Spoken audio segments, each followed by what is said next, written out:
प्यारे नाजरीन, आज हम सूरत अल-जुमा की मुख्तसर तफसीर सुनते हैं जो कुरान मजीद की 62 सूरत है। ये मदनी सूरत है, 11 आयात पर मुश्तमिल है और उसका मरकजी मौजू अल्लाह की तस्बीह, नबी करीम की बिसत की अजमत और नमाज जुमा की अहमियत है। सूरत का आगाज़ अल्लाह ताला की तस्बीह से होता है। आसमानों और ज़मीन की तमाम मखलूक़ात अल्लाह की पाकी बयान करती है। वो बादशाह हकीकी पाक गालिब और हिकमत वाला है। फिर अल्लाह ताला अपनी सबसे बड़ी नेमत का जिक्र फरमाते हैं। इन पर अरबों में उन्हीं में से एक रसूल को भेजा जो अल्लाह की आयतें पढ़ते, लोगों को गुनाहों से पाक करते और किताब व हिकमत की तालीम देते। इससे पहले ये लोग खिली गुमराही में थे। ये नेमत सिर्फ अरबों तक महदूद नहीं बल्कि आने वाले तमाम लोगों के लिए है। ये अल्लाह का खास फजल है। सूरत में अहल किताब खास तौर पर यहूदियों की तंबी की गई है, जिन्हें तौरात दी गई मगर उन्होंने इस पर अमल न किया। उनकी मिसाल इस गधे की सी है जो बोझ उठाए फिरता है मगर समझता नहीं।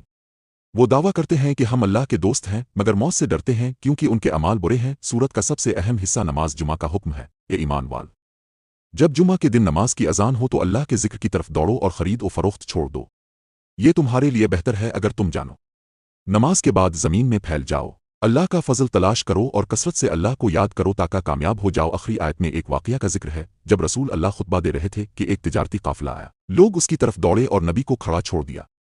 अल्लाह फरमाते हैं, कहो कि जो अल्लाह के पास है वो तिजारत और खेल से बेहतर है।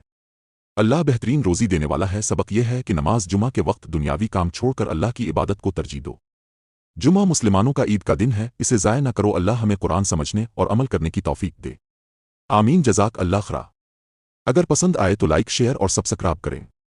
अगली वीडियो में मुलाकात होगी। अल्लाह हाफिज़।